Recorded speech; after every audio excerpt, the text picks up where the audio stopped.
Welcome back to another episode of Red Tinted Glasses, and I'm delighted at such short notice to be disjoined, God, I'll get my words out eventually, by the host of the Late Kickoff podcast, Jamie Guyan. Jamie, welcome to the show. Thank you very much for having me on, Glen. Absolute pleasure. Delighted to make my RTG debut. Yeah, and in ahead of such a big game on Thursday night as well, and we're recording this on Tuesday lunchtime, and on Tuesday morning, Aberdeen's 12th summer signing of the season was announced as Pape Habib Gueye joined the club from KV Kortrijk, if I get that correctly. Quite mental that the rumour seems to be the fee we've paid is nearly £500,000, quite a lot of money. But Jamie, I don't really see this as being a direct replacement for Duke, as many people might start panicking on social media. I see this as more of an addition or maybe preparation for losing one of them maybe in 6 months or next summer. Yeah, I think I've read it in the same way. We're going to be playing a lot of games this week, irrespective of how Thursday goes. We're going to have a group stage, so that's 6 games extra between now and Christmas. A lot of Thursday, Sundays. So I think it's actually quite good to see that we're developing a squad. I think we need a bit of depth up front. If anything happened to either Bojan or Duke, God forbid, then we might be in a bit of a sticky wicket. We haven't seen a huge amount of Esther Sockler yet, but I don't think it's to replace him or to suggest that he isn't quite up to it or anything like that. I think we just need bodies, and particularly at that end of the pitch. And we know Duke can play wide or through the middle as well. So it maybe gives us a little bit more options to change things in game when it's not quite working out as well, which is it's nice to see. I can't tell you the last time I remember Aberdeen having 4 out-and-out strikers, which is pretty exciting. Yeah, I know. I think that's actually a really good point in terms of Duke's positioning. He might get moved out to more of a winger. I know there's been a lot of kind of comments on his early season form. But looking at Pat just now, we're not going to sit here and pretend we know the ins and outs of his ability. A quick Instagram scroll. He kindly produced his own highlight reel on his Instagram. So for those of you wanting to go and check that out, he's got the Kortrijk story, which shows a lot of his goals and assists. I know he was out for 6 months in 2022 with some form of injury, but from the clips that I saw on his Instagram, he looks really direct, offers a lot of pace and good in the air as well, Jamie. So maybe a bit like Duke himself, but it looks a very physical presence, which again offers us something different both on the European and domestic stage.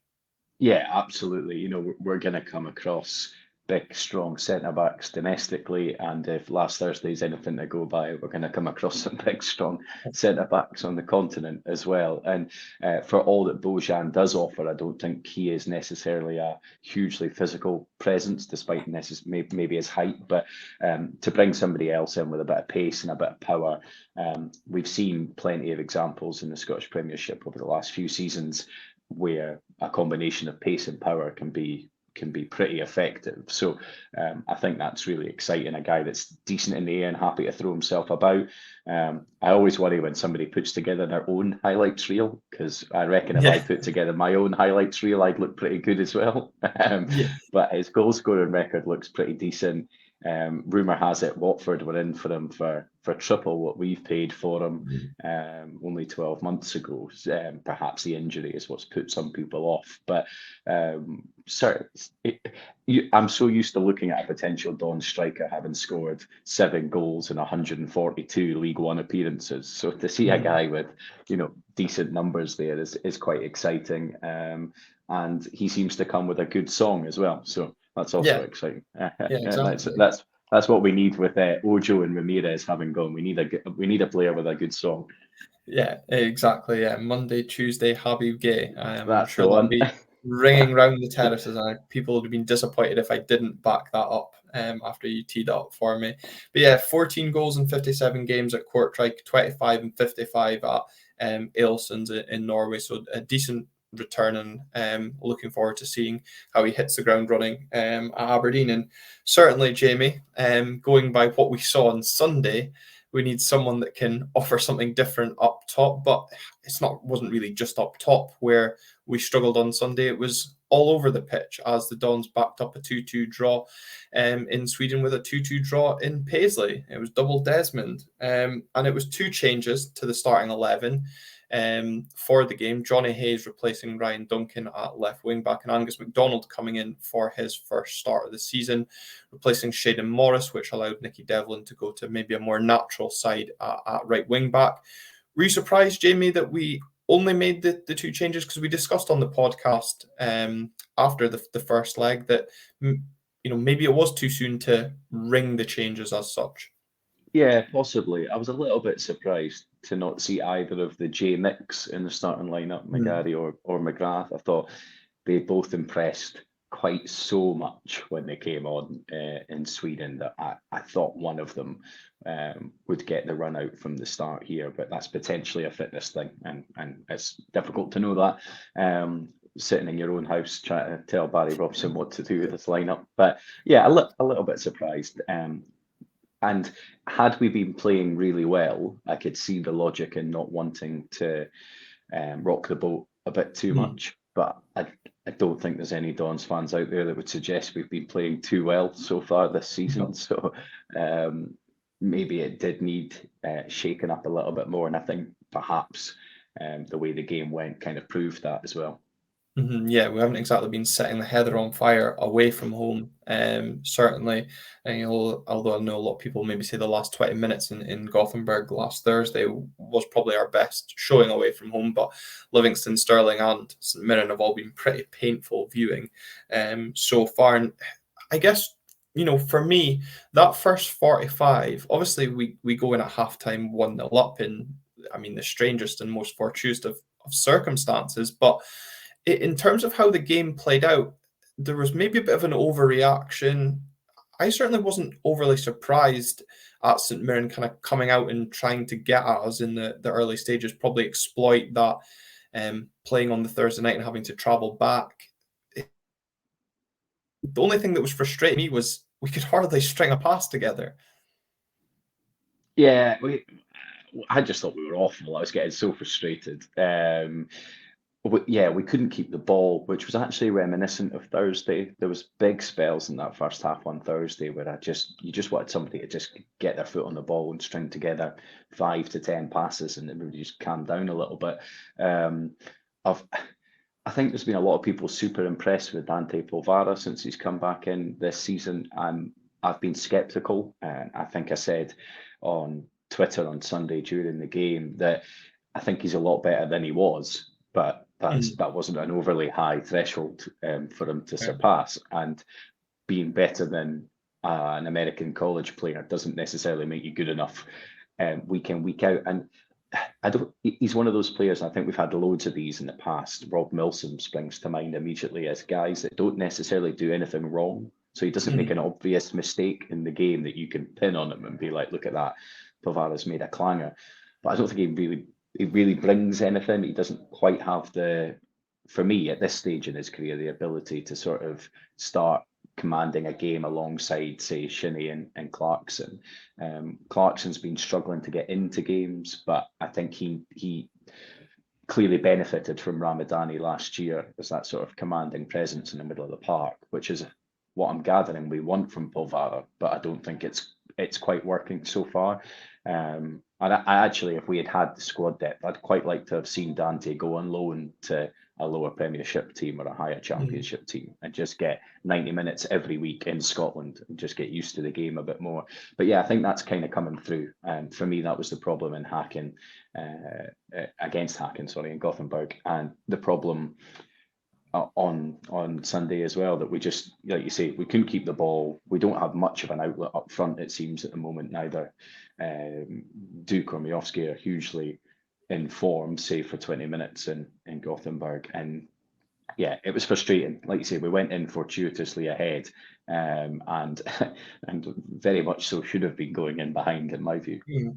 Yeah, exactly. Probably should have been going in behind Keanu Bacchus, having a goal disallowed rightly by VAR, one of 5 calls that VAR was involved in it at the weekend. Nicky Devlin, I remember, I don't think he probably knew much about it at the time, an effort off the line as well. But there was a lot of times in that first half that we were really kind of backs against the wall, and I just wondered how kind of stubborn Barry was going to be in terms of changing it. But I just want to go back to that point that you made about Dante Polvarin. It's a really interesting point, kind of about how we maybe view him in terms of a Ramadani replacement. And I think, kind of the point that you made about what he offers is he's decent, but maybe not elevating to that next stage is a very fair summary, and kind of maybe how the other players around him are struggling, because Leighton Clarkson was a player on Sunday that I picked up as struggling in recent weeks. I don't know if he's maybe not sure what he's supposed to be doing in this team,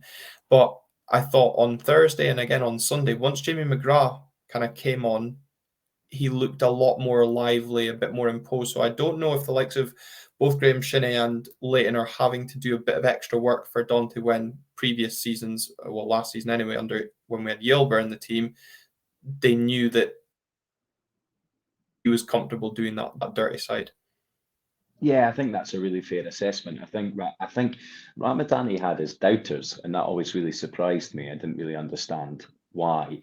And it's maybe one of those careful what you wish for the people that did doubt him now that he's Yeah. gone, or you don't know what you've got till it's gone, whichever cliche you want to use. But Yeah. I think we're really noticing the size of presence that he had in that team, because we do really seem to be missing him in the middle of the park. And like I say, Dante, he doesn't make mistakes, but he doesn't take us, he doesn't elevate us, he doesn't take us to another level. And maybe Clarkson and Shinnie don't, like you say, don't trust him quite Mm. enough, and are maybe sitting back a bit more, or maybe Clarkson's not taking the risky sort of 60% chance pass that he might have Yeah. done last season, because he's thinking about the transition. Because Dante seems to be in games. He's around, Mhm. he's getting the ball, he's involved. But yeah, I think I was trying to think of a good comparison for him, and for whatever reason, Rob Milson was the one that stuck out in my mind. It's just a guy that like sort of flattered to deceive a little bit. Mm. Never really, I don't remember Rob Milson ever doing anything wrong. Just also never really did anything particularly interesting either. Yeah. And yeah, I think we're really seeing the difference from losing a Ramadani, and I don't think we've got a replacement. I don't think McGrath's going to do what Ramadani did, even though he's maybe a better all-round footballer than Mhm. Polvara is. And we don't really seem to be in the market for a Ramadani replacement, or certainly not as far as I can see. No, and that's maybe one of the bits of transfer business that the club is kind of keeping quiet just now. Obviously, the 12th summer signing arrived. Could 13 be lucky or unlucky for us? And I guess I'm kind of interested to kind of see what we get from a Ramadani replacement as such. And I guess we kind of need that person in midfield to really come in and do the dirty work that the Ramadani did. I kind of going back to the point on Dante is he does the bare minimum in that, but he's not kind of elevating us forward. But I think what we saw on Thursday from him, we did see him in a more progressive area, but I'm yet to kind of see him do the down and dirty defensive side of things that Yilber wasn't afraid to do, and maybe rough a few people up and kind of cause that kind of issue in midfield. Yeah, and I'm more than happy for Dante to remain in the team and be a substitute for Leighton Mm. Clarkson, say, with 15 minutes to go, and to come on. And he's a big lad. Yeah, put him in that attacking position when we're ahead, and just ask him to sort of run around and keep the ball, and keep things ticking over. And that's great. And I think what would be positive for Dante is we've seen how much he's progressed in the last 12 months. The guy was miles off of it 12 months ago, and I think most Mm. people thought he didn't have a career with Aberdeen. I think Yeah. what we're seeing now is that he quite possibly does have a career with Aberdeen. He just needs to keep developing, and if he keeps developing at the rate he has over the last 12 months, then by this time next season we could have a world beater on our hands, and that's really exciting. But I just don't think he's the answer, and he's playing in such an important position in the team, and in Barry's formation as well, with this sort of 5-3-2 that he seems pretty wedded to at the moment. It makes the wing backs really important for creativity, but then that means that the person playing Dante's role is super important for protecting the back three, particularly when we're not hugely graced with pace. That was hard to say. In the back three, McDonald, for his positives, is by no means quick. I haven't seen anything from Ruby to suggest that he's got a turn of pace, and Jensen will wait and see. So I think it does make him really important, and I hope that it's a case of the club keeping their cards close to their chest, and that they've got somebody in mind, because you look around the rest of the pitch and you wonder why we're playing so badly. There's been a lot of complaints about our defence, but actually, in a lot of games, the defence has done pretty well. Defence hasn't done brilliantly, but it's not like we're conceding loads of goals by silly defensive mistakes. Nicky Devlin against Celtic aside, it's not the calamitous mistakes we had this time last year. Far from it. And we've got Shinnie, we've got Clarkson, we've got Duke, we've got Miofsky. So you're like, where's it going wrong? Why is it not all being stitched together? And I think it is in that Polvara role. And I just, guys like him are few and far, Ramadani's that is, are generally few and far between. So I hope that we haven't been caught napping with him being sold, and that, with the few weeks that we've got left, that there's somebody that can come in. I don't know, is Ross Topley still on the go? We were linked with him for about 5 years, so he might come in and do a job. I think he's busy assaulting people in the Highland League on a weekly basis just now. Yeah, that sounds about right. But a point you made there is a point that Callum messaged me at full time on Sunday, so I feels worthwhile bringing up. Kind of about the formation, with the back five and three in the middle. Callum kind of wonders, and I wonder if you think the same, if the back five is slightly hindering us at time, and if Barry needs to be almost reluctant to, or willing, I should maybe say, to change that back five to a back four in certain situations, because if teams are kind of maybe camped in against us or looking to exploit weaknesses in our side, we don't seem to be willing to change our formation to counter what teams are doing to us at this moment in time. Yeah, I think that's a fair point. I think the back five was born out of not born out of diversity, born out of adversity last season, where we needed just to shut up shop. We conceded 11 goals in Edinburgh in 7 days, so we absolutely needed to do something about it. And the back five worked, and it allowed a couple of players to be better versions of themselves in that back five as well. But so far this season, I do agree that it seems to be hampering us a bit. I think there's a disconnect between the midfield and Duke and Miofsky, which we're struggling with. I think there's a lot of comments on Sunday that what's the point in having Leighton Clarkson if the ball gets pumped over the top of him for most of the game, and I think that's born out of the back five. The only rebuttal I would have is that we haven't seen McGarry and Devlin play in those wing-back roles together for a prolonged period yet. I think we're already getting signs of Devlin being a much better player at right wing-back than he is at right centre-back, which is fantastic. And then McGarry for 20 minutes against BK Hacken looked absolutely phenomenal.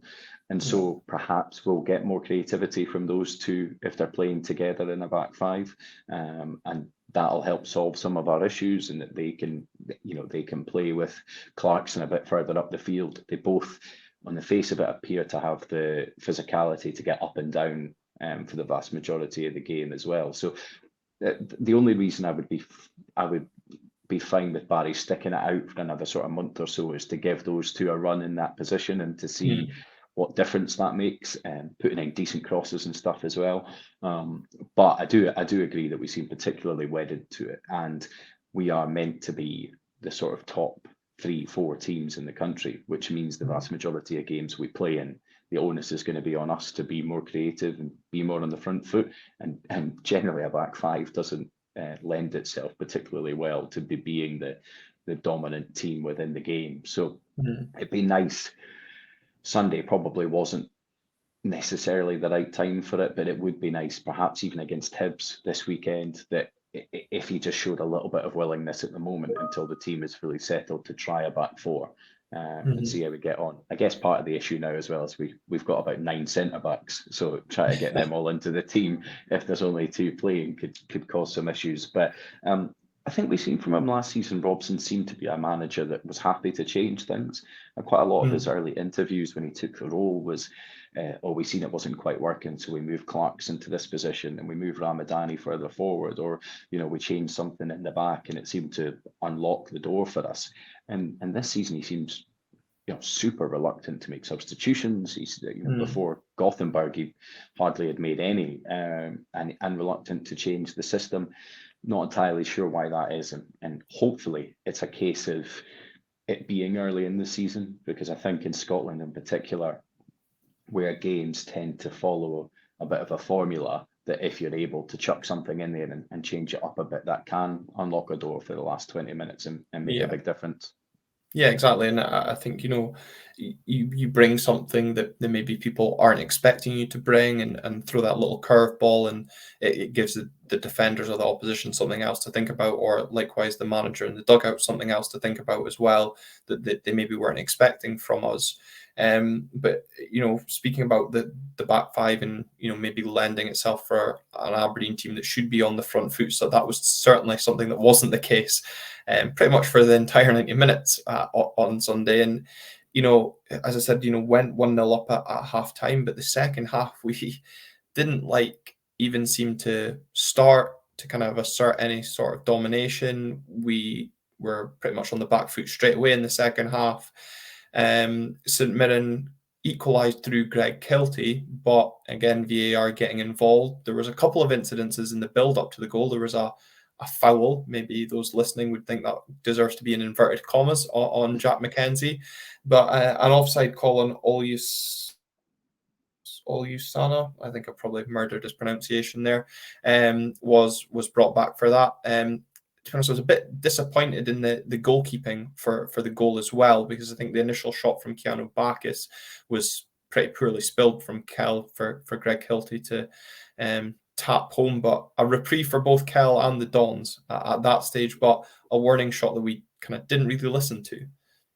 Yeah, absolutely. I actually wrote in my notes before jumping on that I was slightly concerned about Kell on 2 occasions. The disallowed goal there was a really uncharacteristic spill. There isn't an angle that really explains how he's done it. Is it one of them where he's kneed it out of his own hands or something that you occasionally see? I can't really work it out. I thought he was really poor for St Mirren's second goal as well. But sometimes goalies get beat at the near post, and we can slightly overplay this never get beat at your near post thing. I think we've all probably seen Ryan Hedges goal for Blackburn over the weekend, and that's near post, and there's nothing the goalie can do about that. That's just is what it is. But the second goal with Kel Roos, that it's taken from so far out that I really, really don't want a goalie getting beat at his near post from that kind of distance. And the striker made it look really simple. So yeah, a couple of warning signs. Hopefully it's just a sort of one-off from him in a game where it's quite clear the whole team were a little bit either hungover or distracted or both.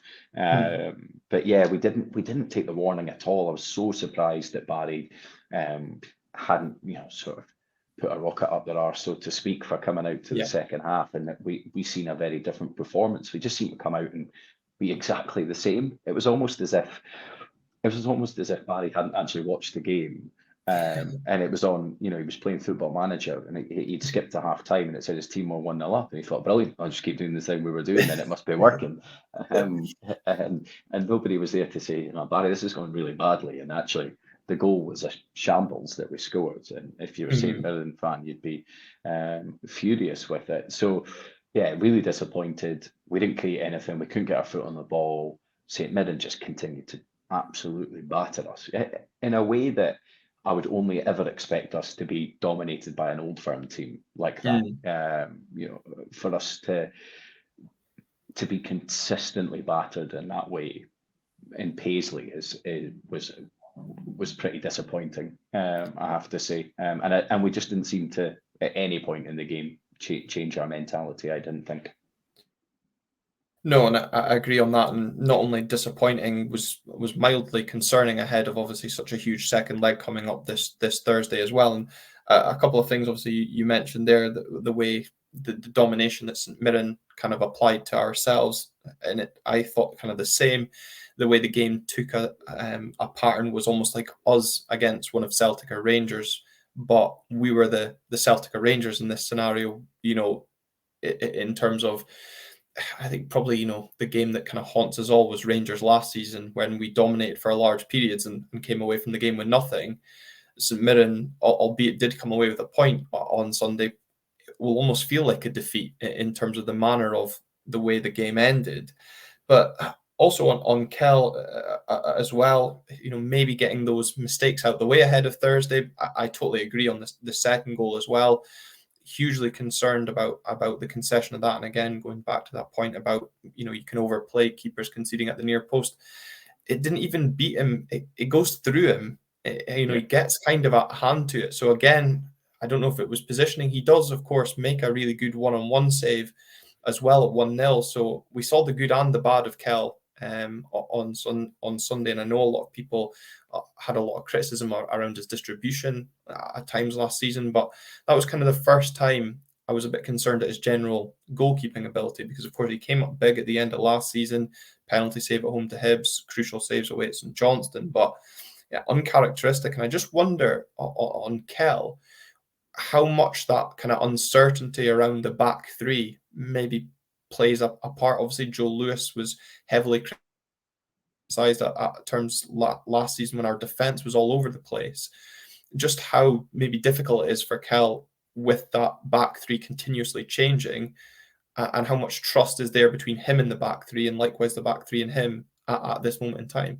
Yeah, it's difficult to tell, isn't it? And Kell had a few critics last season as well at times, but like you say, it was never for sort of the basic shot-stopping elements that he's generally been pretty good at. I think you're absolutely spot on. A bit of consistency in the back five is only going to make things better for Kell. I think McDonald being back in is probably a good thing. It's somebody he knows from last season as well, that he had a decent relationship with already. And goalkeepers always need a bit of certainty in front of them. They need to know what's going on, who's covering, who can track, etc. Joe Lewis in his pomp, he always knew he had Shea Logan who would get back and could make those last ditch interceptions. So he never had to be a goalie that was super quick off his line. He knew what his centre backs were likely to do. He knew that Andy Considine would get beat down the left side every time there was an opportunity. So he needed to be slightly more aware of what was going on over there. So yeah, I think that's probably fair. Like all goalkeepers have these days. I think to make reference down to England, we've already seen Alisson at Liverpool have an absolute nightmare against Bournemouth this season, and this week he's been touted as the greatest goalkeeper in Premier League history. So it's one of those positions where you are genuinely only as good as your last game, and people are very quick to forget when it comes to goalkeepers. So the fact that he got away with the first one, and the goal was chalked off, and then has in a way got away with the second one because we've managed to get a point out of it, which we didn't deserve anyway. It's fine. And he was good against Hacken on Thursday. Neither of the goals were his fault, and he was commanding when he needed to be. So I think he was just a more obvious example of the fact that everybody's minds were on a different game. Everybody was quite clearly thinking about Thursday, whether they didn't want to get injured, whether they didn't want to overexert themselves, whether they were simply just distracted and thinking, oh, I wonder what we're going to do. How are we going to play on Thursday? How's this going to work on Thursday? I think that was clear throughout the team, but when your goalie's the one that's thinking like that, it's just going to be a little bit more obvious when things go wrong. Yeah, exactly. And I know someone pointed out on social media that I was maybe singling out Kell, but it definitely wasn't. It was just that, as you say, kind of that when those errors are made from your goalkeeper, they become a bit more obvious. And I think goalkeepers especially is a prime position of people only ever remember your last game or your last performance. I want to just quickly touch on the defence before we come to the penalties from Sunday. A lot of people again making comment on Ruby's performance. Again, he as well, probably another player that didn't cover himself in glory around the second goal in terms of tracking the run of Alex Grieve. Any concerns for you around Ruby? No, Obviously, Richard Jensen made his debut, but I think for me, on terms of Jensen, pretty much hard to judge given how poor we were in general. yeah, Ruby concern, not massively, and I will caveat that by saying, and so people might take my opinion with a pinch of salt, that I sort of stuck by Anthony Stewart a little bit too long last season, so I could admit to that now. But Ruby, not concerned per se. I think a few things that stand out to me is when a player comes in his first interview, says, "I'm really aggressive and I like to dive into tackles and stuff like that." You know that managers, players, refereeing fraternity, all are going to hear that as well. And you're just like, why would you say something so silly? You know, a bit like Anthony Stewart saying that he didn't think Morelos was very good last season. And you're like, come on, you know, just don't say such silly things. And to be fair, we're seeing that in his performances. He wasn't lying. He's an aggressive player, and that is going to lead to cautions. And we've seen that on Thursday, that he gets an early caution and it hampers his game a little bit. But I think generally he seems to be reading things okay. He's pretty solid in the air. He's maybe not the best at his feet, but he's certainly not as bad as Stewart was last season. And he probably is suffering a little bit from the same issues that we've just discussed with Kelroos, where he needs a solid back five. He needs to know that he's got outlets such as McDonald, Nicky Devlin, McGarry, who are good on the ball. He needs somebody in front of him that's maybe not Dante Polvara, that he can play, who can turn and sort of string things together. And it's just whether it's Jensen that comes in. I'm guilty of this as well, but a lot of Aberdeen fans forgetting that Rhys Williams is still at the club, and he is a player that came with a bit of fanfare and that we were really excited about. So he's maybe not quite up to fitness yet, but he's going to be challenging those guys at the back. And you know, Jensen's a full finish international, a current one as well. You know, not like one of these guys like Christian Ramirez that we tout as an international, but he got a couple of token caps, you know, 3-4 years ago. This guy's first choice centre back for Finland at the moment. So I think the expectation would be that he's going to come in and start, and he's going to be good from the off. So I think here's a guy that's come to a new league, a new country.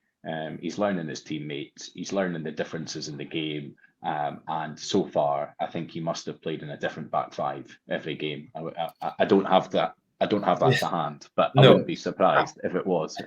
I guess for Ruby's, you know, the potential of an easy scapegoat in that back five, and you know, I'll say I'm maybe guilty of that myself. But interesting, you mentioned Williams. Obviously, we've kind of not really discussed what each other's notes, but I had Williams down there, and I think someone asked us that on social media on Sunday as well, was where does Rhys Williams fit into this back five if everybody is fit? Does he even start ahead of a Ruby, a Jack McKenzie? But I think I kind of agree with you there with the fact that Richard Jensen's a full Finnish international and a current one at that, as well, as you rightly say, is you'd like to think that he's going to be the starting left centre back of that. And of course, Jimmy McGarry will be hoping to nail down the left wing back role as well. So kind of really interesting to see what develops over the course of the coming weeks around us defensively.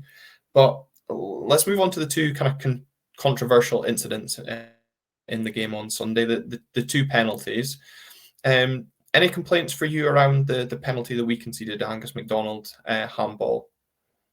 Nah, not particularly. Not from the pictures we've seen. When I first seen it, I thought it hit his falling arm, and I was like, "Oh, that's harsh," because that's his arm going to the ground. And I think people are pretty familiar now that, generally speaking, if it hits the arm that's going to prop up the body as you hit the deck, you'll get away with them.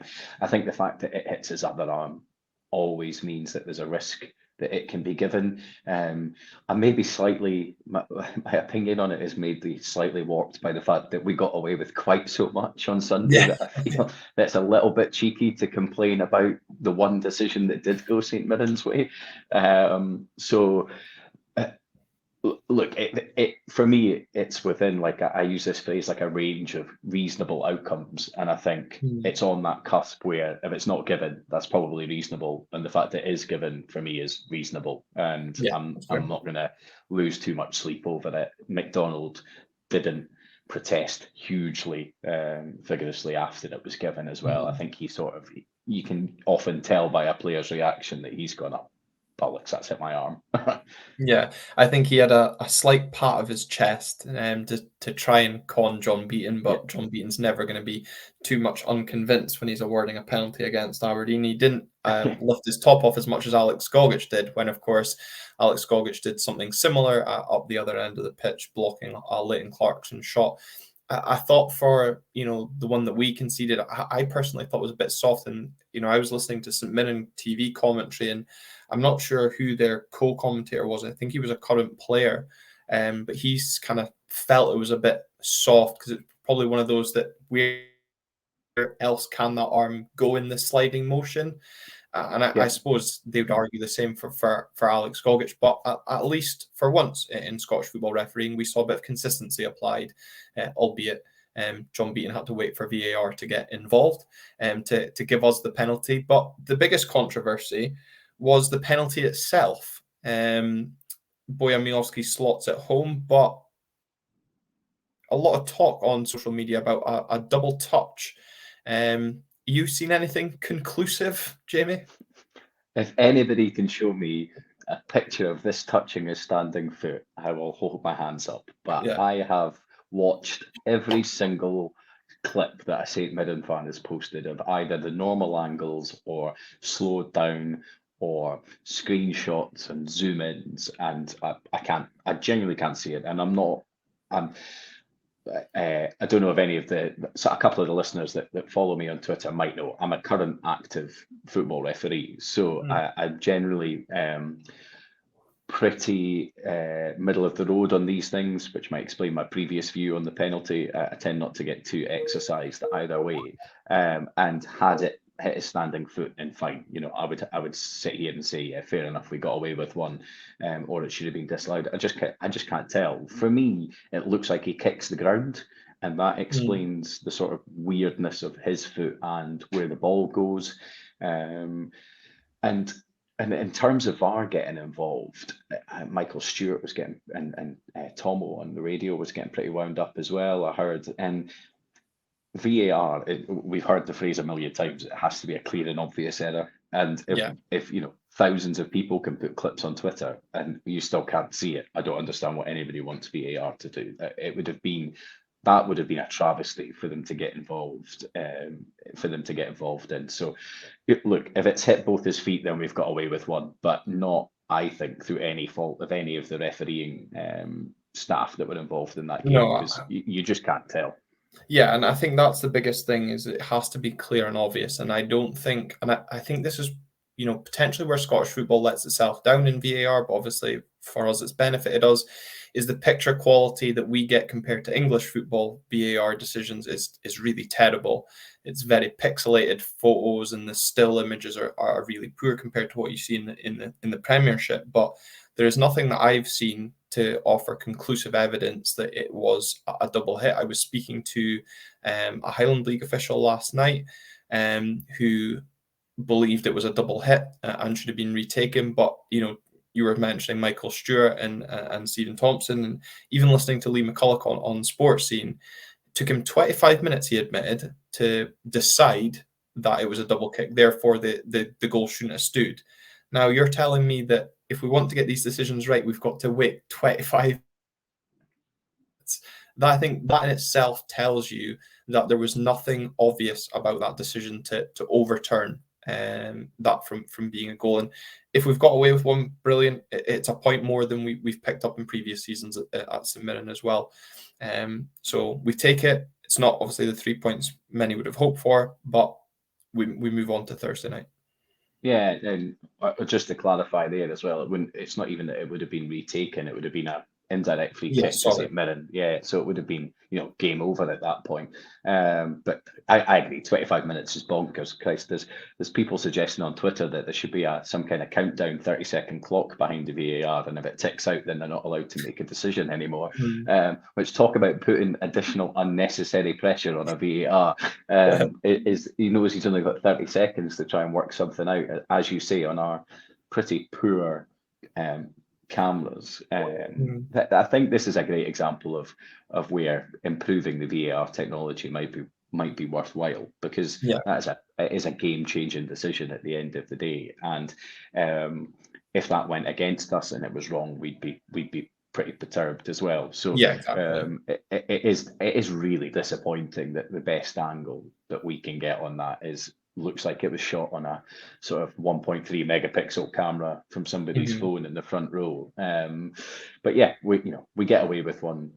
We get away with one anyway, whether that's a double touch or not. Like, we've quite clearly got away with one on Sunday, and we've come away with a point. And I said this to a couple of friends of mine, that actually, against these three games last season, we're 2 points better off than we were. They just happen to have Yeah, come in a row at the start of a season, so it looks like we've taken 2 from 9, which is a poor start. But we've taken 2 extra than we did last year. And for me this year, I think we'll see what happens with Hibs and their new manager. Hearts do by no means look particularly exciting this year. And I mhm. think we'd be surprised if St Mirren keep up this level of form. And so the most important thing for me is we don't lose our away games, save for the Old Mhm. Firm. We pick up a point, and if we get an occasional win, great. And we make sure we win all our home games. And if we do that, we'll Yeah, finish third. That we will yeah, finish third if we do that. And so getting a point at Livingston and a point at St Mirren, I'm perfectly content with that, to be honest. yeah. I think certainly given the start to the season and obviously the kind of injuries to the defense we had at Livingston as well, and obviously the Thursday night game ahead of the game just there at St Mirren, and obviously as well, Hearts losing to Dundee at the weekend continues that any Scottish team playing on Thursday night so far this season has failed to win their follow-up game on Sunday. So European exploits are going to take it out of teams, but we'll look ahead to Thursday night quickly, because I know we're both on our lunch hour doing this, and time's maybe getting away from us slightly. But as much as we might have been distracted by the upcoming game on Thursday, Jamie, against St Mirren, Hacken maybe just as bad, and maybe hurting even more coming to Pittodire on Thursday, because not only did they chuck away a 2-goal lead against us in the first leg, they followed that up with a maybe rather humiliating defeat in the derby, found themselves 4-0 down after an hour, did come back to with a couple of late goals to finish 4-2, but I'm sure a defeat that they won't have enjoyed, and will be coming to Pittodrie with a point to prove. What's your level of confidence, level of excitement ahead of the game on Thursday? Very excited. My level of excitement is palpable. It's through the roof. My level of confidence, I would put it at 51-49 in terms of whether I think we're going to win or not. But I'm ever so slightly in the win category just now, but it is only Tuesday, and I know fine well come Thursday that'll be 95-5 until about 10 minutes before kickoff, when it flips, and then I'm suddenly terrified that we're going to get thumped. Um, I seen nothing last week that worries me. The game and this overall tie reminds me of when we played Groningen, sort of in our Mhm. early McInnes days, where I think we've come up against the side who are genuinely our level in the sort of in the round. I think that if they were in the Premiership, they would be challenging with us and Hearts for that third place. That's the sort of quality of team I generally put them at. That might be because they've lost sort of their striking and stuff from the team that won the league last season. I'm not by any means suggesting that the top of the Swedish league necessarily means that you finish third and fourth in Scotland, but I just think from what I've Yeah, seen from Hacken, they're an Aberdeen level team, which means, as with Hearts and Hibs, season in, season out, we win some, we lose some, and you need to show up on the day, and you need to perform well if you're going to come out of that tie.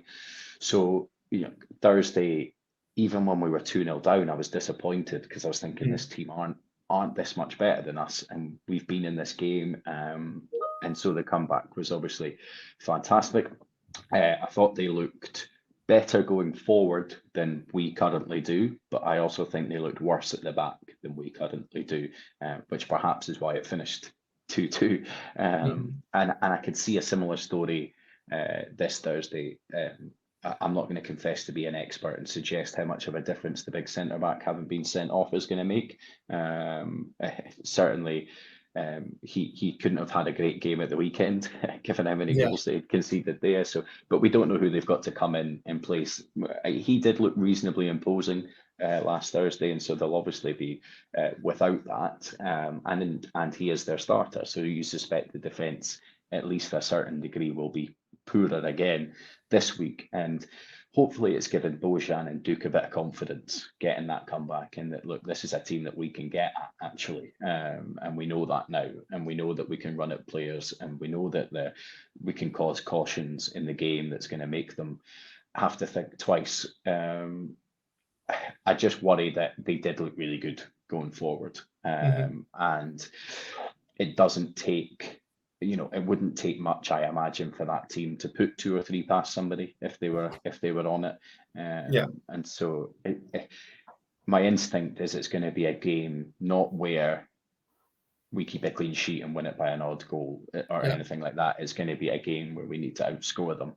And I just hope that our attacking and creative players are performing better on Thursday than they did on Sunday.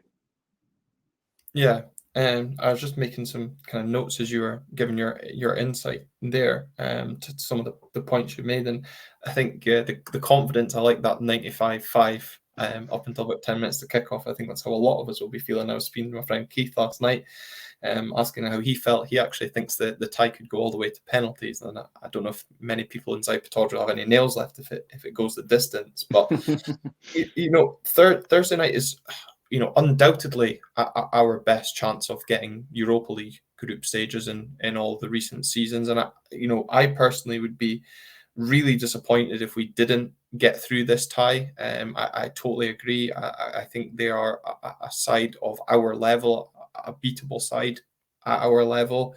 I kind of feel this is kind of like a game like Limassol, where I feel we should have beaten Limassol those seasons back, and I'm still disappointed we didn't do that. Of course, we've not actually been ahead in the tie as well. So if we do take the lead on Thursday night, it would be the first time we're ahead in the tie. But you mentioned about them being worse at the back. You look at the last 3 games; they've scored 7 goals, conceded 8. So, both going on that point about worse at the back, but also good going forward, showing good examples of both there. And they went full strength on Sunday as well in the Derby game. I wonder how much they did have one eye on this coming Thursday. But when you mentioned going forward, I suppose an interesting note is Ibrahim Sadiq, the winger, of course, who scored the second goal in the first leg. It has been rumoured that a £4 million fee has been agreed with AZ Alkmaar, and he was completing medical today on Tuesday with the Dutch side. But the Hicken managers come out to say that he will be involved and will play on Thursday night despite the fee and medical being done. Do you wonder if that's a bit of mind games? Because to me, it seems crazy to risk a £4 million move for a winger. And if you're the likes of Graham Shinney or maybe Ruby, you think, well, I'll stick one on your early doors and see how much you like it. Yeah, and see how much you're up for it. Yeah, exactly. I don't know. It just strikes me as a bit bizarre, to be honest. If I know it turns out, it sounds like the rumours aren't true that Bojan to Southampton might have happened at £4 million, but certainly if the news broke today that a £4 million fee had been agreed and he passed his medical, I wouldn't want him to play on Thursday. Well, maybe if it was more than 4, because I think he's worth more than that. But say it was £10 million, I'd be like, no, get him off the pitch. You don't want him anywhere near the game on Thursday if we're selling him for £10 million. So yeah, slightly odd. Odd just to show your hand as well, in a way. So it probably is mind games, because surely you would assume that we think he's not going to play because you're selling him. And so if he can play, that would be almost like an ace card. An hour before kickoff, bam, our best player's actually playing in this game, and you've probably prepared all week for him not to be in the team. So Yeah, it is a strange one, which now then I think is perhaps what you're alluding to as well. Leads me to think that he's not going to play because he's come out and Yeah. said he's going to play, and that will be the ace card. It'll be like, haha, you've prepared for one guy, and actually we're playing somebody that's just not as good. Wonder how you're going to cope with that. Mm. So it's bizarre, but he was clearly their best player on Yeah. last Thursday. He terrorised us a couple of times, and poor Jack McKenzie had a hard time in the box on a few occasions. And so, if he does play, that's going to be a difficult one for us to manage, and it's going to be good for them. It's obviously going to make them more positive. So yeah, I think you're probably right. Probably is a bit of mind games here, but he is their best player. So if he plays, then he's going to have an influence. I just hope that perhaps we didn't start McGarry and McGrath on Sunday because they're maybe not fully fit, and we were saving them for this Thursday. I really hope that's the case because Yeah. I know it was only 20 minutes and I know that they were a bit tired, but they both absolutely terrorised them when they came on. And having been terrorised by them and then having been terrorised by your rivals on Sunday, you would have thought if they start again on Thursday, the Hacking players are going to be immediately concerned going into that game. Yeah, and and that's kind of the interesting point. I guess also we'll see around Sadiq on Wednesday when the squad arrive at Aberdeen Airport. If he's made the journey across, again, kind of showing their hand early. But I wonder if MCG squared will feature from the start. McGarry in at left back for Hayes, of course. Ryan Duncan didn't start, and if Jamie McGrath will come in for Dante Polvara. For me, I would really like to see McGrath start this game. I know he's a different sort of player to Dante Polvara, but just kind of that quality that he showed in that 20-minute flash in Gothenburg, I think caused them a lot of problems as well. I think that would be probably the only two changes I would be looking to make. Or would you want to see Richard Jensen coming in for Jack McKenzie, or would you be happy to just have those two changes that I've mentioned? Yeah, I think I'd be content with those. I'd be happy to sort of completely bow to Robson's judgment in terms of Jensen and just take whatever decision he made as being the one that was going to be the best one. I'm not a massive Jack McKenzie hater, as I know a lot of people are. I think he tries his best and he generally performs well enough. And I think he suffers a little bit from the criticism that a lot of Aberdeen youth players have got over the last sort of 10 to 15 years. So I wouldn't be devastated if he started. And I think with McGarry alongside him and McDonald most likely coming into the side as well, that he would have a little bit of stability around him. So yeah, I bow to Robson on that. If Jensen starts, great. If he doesn't start, fine. I'm not going to lose any sleep. The MCG squared, brilliant way of describing them. I'm definitely going to be stealing that from now on. They're the big two for me.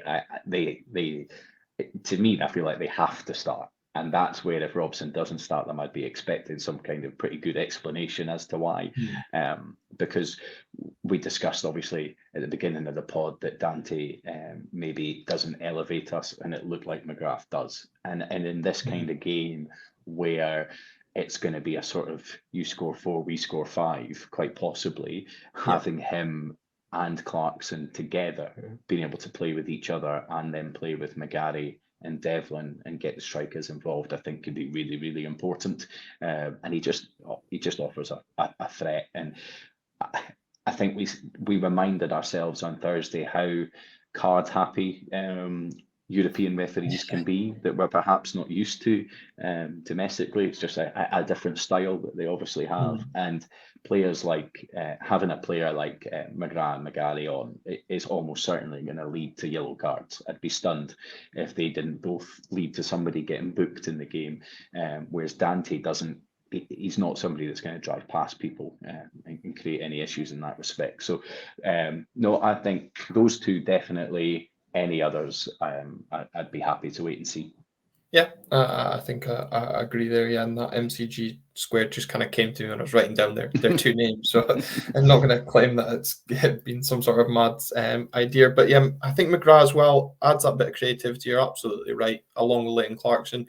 Duke, I think a lot of people are forgetting that Terry kind of caused that Haken defence in the first 45 over in Gothenburg as well. even though he's not scoring, he is a distraction and he is a threat that will take the defenders' minds elsewhere and the likes of Bojan Miovski. But I think I'm maybe more 60-40 in terms of my confidence at this present moment in time, and more so that more I speak about the game, and I'm sure when we hear more previews of the games and hear Barry Robson speaking in his press conference tomorrow as well. But Jamie, I really appreciate you coming on to Red Tinted Glasses today at such short notice. Really enjoyable chatting to you, and really good insight as well. Some people tuning in might have heard of your podcast, the Late Kickoff podcast, but for those that haven't, please tell us a bit about it and where they can find it. No, thank you very much. First of all, also, thank you very much for having me on. It's been an absolute pleasure, and any chance to chat about the Dons for an hour is a welcome one. So delighted. Yeah, our podcast, it's the Late Kickoff Football Podcast. It's English Premier League focused, with a splashing of Aberdeen news at the end because I can never resist, and also Dunfermline Athletic, which is an interesting combination. But my co-hosts are both Dunfermline Athletic fans, so you get the Pars news in there as well. We record weekly, and we generally release the show sort of Wednesday to Friday, depending on what's happening in England that week, dictates when we record. But yeah, Spotify, Apple Music, all the regular podcast places, and we were delighted to find out today that we are the #1 football podcast in Guyana, so that is fantastic. So if anybody is listening to this also from Guyana, check us out, because we seem to be popular. Yeah, I know that. I love little cool facts when you get the Chartable update and find what random country in the world you're sitting in. I love that. But definitely make sure you check out the podcast as well. If you have been watching this video on YouTube, remember to hit the like button, hit subscribe if you're new to the channel, get that notifications on, because regardless of what happens, win or lose on Thursday night, I will be doing a live watch of the group stage draw, reacting live to who we face from both pot 1, 2 and 3, and then previewing the game on Sunday against Hibernian with Michael Monin. But Jamie, once again, really appreciate your time on the podcast, and we'll see most of you on the next episode. Thank you for tuning in.